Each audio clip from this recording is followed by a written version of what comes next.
Enjoy 1% merchant commission when you accept Lankan Pay cards. Contact these banks today.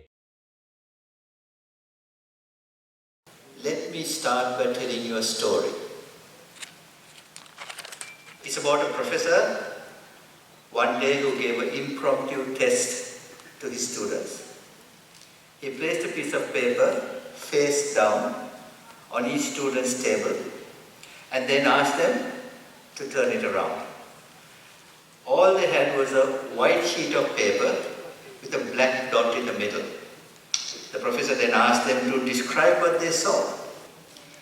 No one described the abundance of white, the good things in life. They only focused on the black dot, problems of the day. Now Sri Lanka has an abundance of white.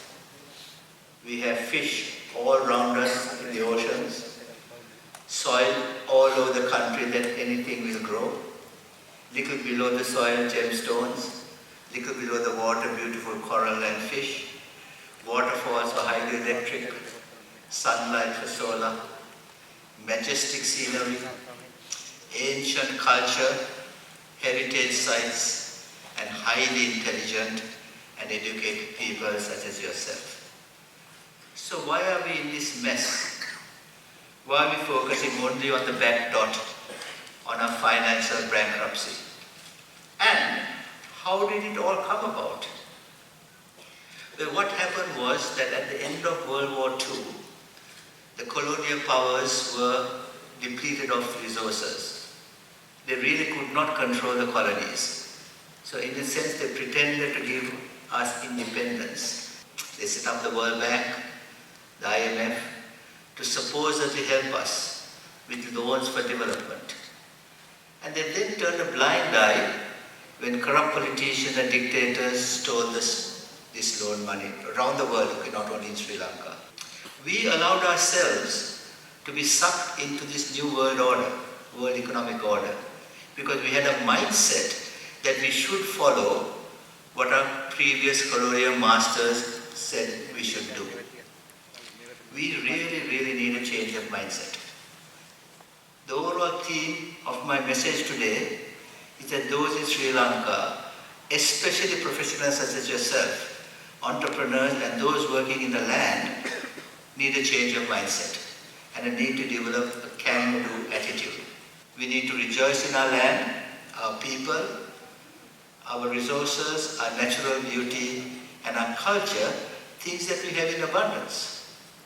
We need to focus, therefore, on the white all around us. If our mindset is defeated, the result will be the same no matter how often we try to better ourselves. And we certainly should not wait for someone else to change things for us. We need to do it ourselves from the ground up. Therefore, CMA graduates, your attitude can either be your best friend who has your best interest at heart, or your worst enemy. It's crucial that you check your attitude. Make sure that your attitude is working for you, not against you. There is limitless value in having a positive, empowered, and optimistic attitude. Choose wisely which attitude you yourself will give life to. I am confident that our graduates have, over their studies and career, had such a mindset change and developed a can-do attitude, which simply put, is a belief that one can tackle whatever comes their way and have a willingness to do it. In other words, create your own happiness. Don't depend on others, live your own life. Begin where you are. Don't wait for someone else to change things for you. Do it yourself. Then apply this learning to change the mindset of others around you, all around you. First their heads and then their hearts. That is the power of one. Thank you very much. Good evening. It is my pleasure to join you today at the 5th graduation ceremony of ICMA Australia and New Zealand.